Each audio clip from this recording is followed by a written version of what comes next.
Crosspatch.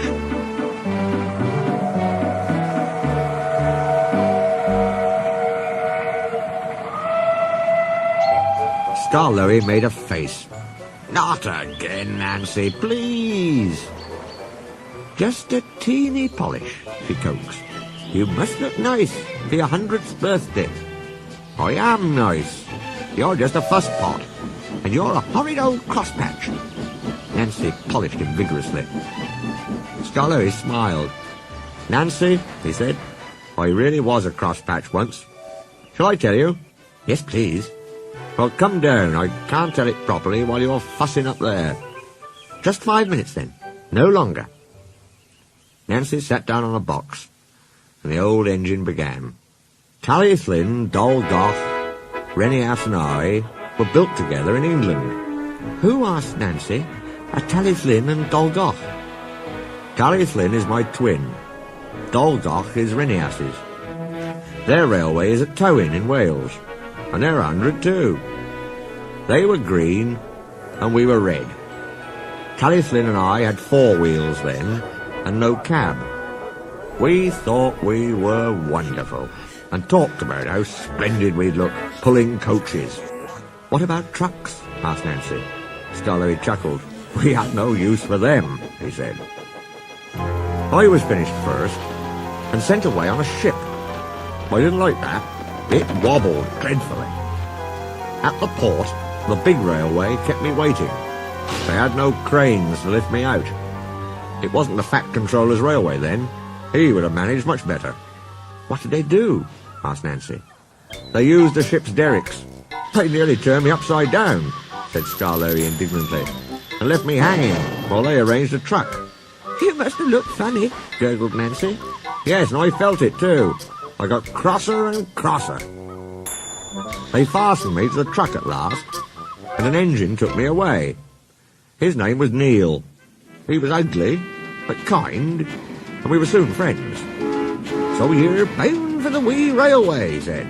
Ye must put some order into those trucks. The havens they make you'd hardly believe. I didn't like the sound of that, but I was too tired to say anything. Plenty of people were waiting when we got there, but they weren't used to engines, and it was dark before I was on my rails. Then they left me, lonely and unhappy, and wishing Rheneas would come. Trucks were everywhere next morning. Suddenly, with a rattle and a roar, a train of loaded ones came in. I was surprised. There's no engine, I said. A workman laughed. They've come down by gravity, he said. The empty ones need pulling up, though. That's why you've come. But can't they go up by whatever it was you said? Gravity only brings things down. We need horses, or engines like you, to pull them up. What? Have I to pull trucks? Of course. I won't. I want coaches. He just laughed and walked away. Soon Mr. Mac, the manager, arrived with some men. He showed them my parts from a book. We're going to steam you, Skarloey, he said. Can I pull coaches, sir? No, certainly not. I gave him such a look. They didn't understand engines, so it was easy. My fire wouldn't burn, and I made no steam. I just blew smoke at them. They called me bad names, but I didn't care. Next day they tried again, and the next, and the next. I just gave them my look, and wouldn't do a thing. At last the manager said, very well, be a crosspatch. But we're not going to look at your sulky face all day. We'll cover you up and leave you till you're a better engine. They did too, chuckled Skarloey. They fetched a big tarpaulin and covered me right up. I didn't like that at all. I think it served you right, said Nancy severely. Never mind her, Skarloey. Please tell us what happened next. Nancy turned in surprise. A group of people had quietly come up to listen while Skarloey was telling her his story.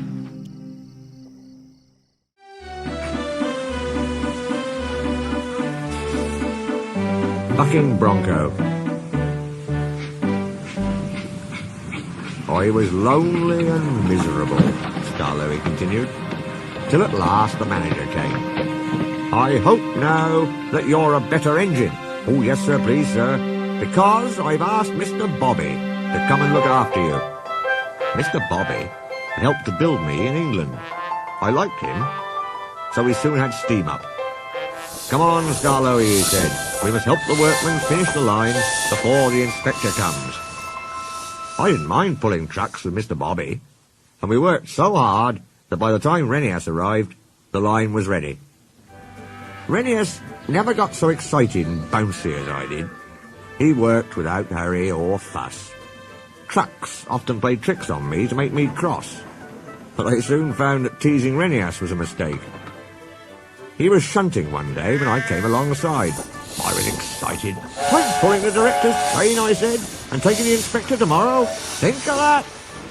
Rheneas pondered. "You mind your bucks and bounces then, Skarloey," he said at last.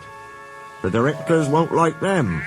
"Pooh," I snorted, and bounced away to fetch the coaches. "Peep, peep," I whistled. "Hello, girls." "Who is it?" Agnes's deep voice echoed from the back of the shed. "It's an engine," whispered Beatrice, the guard's van. "He's come to take us out." "Beware of strange engines," warned Agnes. "We must be on our guard." "Our guard has just come," giggled Beatrice. Jemima and Ruth, the other coaches, sighed with relief. I pulled them all happily to the station. Agnes, still suspicious, kept muttering, "Be on your guard, be on your guard," but I was too excited to listen. It might have been better if I had. I was sizzling with excitement as I ran round and back down on Agnes. It's fun, I chortled. "You may look harmless," she whispered, "but we'll watch you. We'll watch you." She took me quite aback. But even Agnes couldn't complain about our upward journey. We stopped at every station, and the directors got out to admire the arrangements. Everything went well. I forgot about Agnes, and the manager, smiling, joined us on the footplate for the journey home. "It looks so easy, Mr. Bobby," he said, as we rolled gently down. "Can I drive him, please?" We were running nicely. First rate, I hissed happily, gaining speed, and all unknowing, I began to bounce. The manager, alarmed, closed my regulator, too quickly and too much. Agnes's buffers clashed. "He's playing tricks! Bump him, girls, bump him!" They surged against me, urging me on. I bounced, lurched, I couldn't help it. The manager lost his footing, grabbed wildly for handhold, and disappeared. "Beep, beep, beep! Brakes, guards, please! Mr. Bobby seized my controls, stopped the train and looked back. Two legs waved wildly from a bush. The manager was unhurt, but very cross.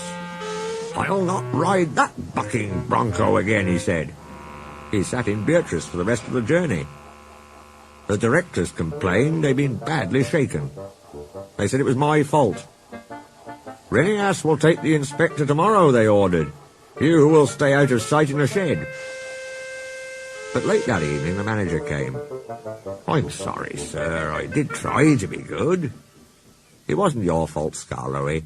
I'm sorry I was cross. We must do what the directors say now, but I'll make it up to you later." The inspector was pleased with Rheneas. "You've done very well," he said kindly, "for a new engine." He told the directors about some improvements which were needed. "But," he went on the whole, your arrangements are good." He came to see me, and the directors told him what they thought had happened. "I think, gentlemen," he said, "that you are mistaken. Skarloey should prove to be a useful engine, but he needs another pair of wheels. Take my advice and have them fitted. Then you'll see the difference. Good day."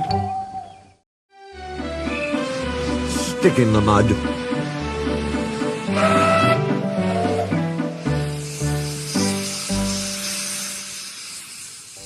The manager was as good as his word, Skarloey continued. "I came home from the works with 6 wheels and a cab. A cab is the latest thing for engines," he told me. I hope it will cheer you up after your disappointment. Rheneas chuckled. It cheered him up too much. And those silly coaches made him worse. Such a handsome engine, they tittered. 6 wheels and a cab so distinguished, my dears, it's a pleasure to see him. He soon got too big for his wheels. Skarloey smiled ruefully. Oh, he did too, he said. Go on, Rheneas. He boasted about his cab till I was tired, said Rheneas. You should get one like me and be up to date, he would say. No, thank you, you look like a snail with that house on your back. You don't go much faster either. Slow am I, let me tell you. Who was late 3 times last week? Oh, it's no use talking. You're just an old stick in the mud. He called me more names and we quarrelled. We ended up back to back, not speaking. It went on for days and days. One dark Monday morning, Skarloey had to take the workman's train to the quarry. It had rained for 3 days. You always pick on me for wet days, he complained. You, said Mr. Bobby. I've got a cab to keep us dry. Come on. Skarloey slipped and snorted on the damp rails. He began to wonder if cabs were worth it. An hour later, I was warming up when Skarloey's guard came coasting down in an empty truck. He stopped by our shed. There's a landslide beyond the tunnel, he said. Skarloey's run into it. He's stuck. Show a wheel, Rheneas. Look lively. I'm sorry, Mr. Peter, sir, but that Skarloey's too swanky. He says I'm a stick in the mud. He can jolly well stick in the mud himself. It serves him right. But, went on my driver, there's poor Mr. Bobby and the quarrymen. Does it serve them right too? The guard says the mud's like treacle. Oh dear, I said, that will never do. We must save them before they get sucked in. And off we puffed with 2 trucks and some workmen. Things weren't too bad after all. The men had partly cleared the line and had levered Skarloey back. He was hissing and grumbling dreadfully, but we didn't listen to him. We cleared the rest of the line and I pushed Skarloey out of the way before taking the quarrymen to work.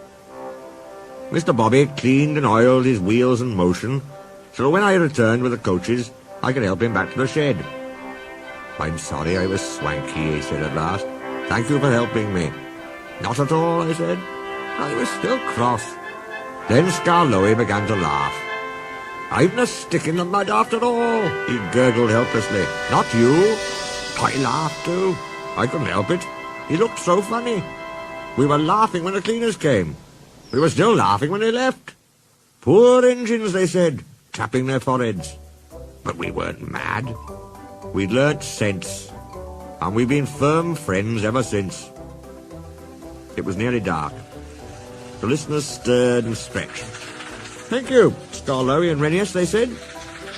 Now you've told us about the old days, we can give you both a splendid birthday next week.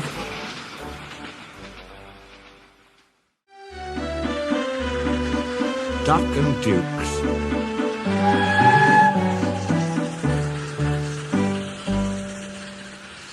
But I keep telling you, said Duck, there are no dukes. They were fine and stately, but they've all been scrapped. Peter Sam goggled in horror. This is dreadful, he wailed. The thin controller said the owner said the Duke said he was coming to our centenary to open our extension round the lake. And now he's scrapped. And Skarloey's and Rheneas's birthday will be spoilt. Oh dear, oh dear. He bustled away with his empty coaches to tell his bad news. I think, said Skarloey, that Duck was pulling your wheels. No, Skarloey, he was quite serious. He always jokes like that, chuckled Skarloey. But no one agreed, and they argued so loudly that the thin controller came to stop their noise. They told him about Duck, but he paid no attention. I've no time for his nonsense now, he snapped. There's a change in tomorrow's work. Skarloey, you will meet the Duke at 11 instead of 10:30. And he hurried away. If there is a Duke, said Duncan, but they were all too tired to argue anymore. They spent a gloomy night, but cheered up next morning when the cleaners greeted the birthday engines with an all-metal band. drivers and firemen joined in. Even the thin controller banged the metal plate as loudly as anyone. The engines punctuated the music with their whistles. The owner laughed and held his ears. Presently he looked at his watch. "That's enough," he ordered.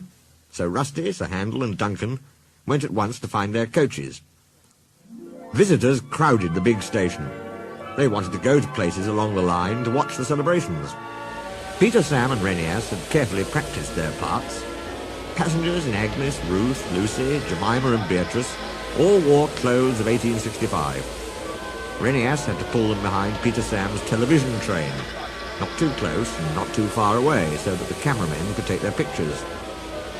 Visitors waved as they went by, and at last they reached the special sidings near the extension, where they settled down to wait.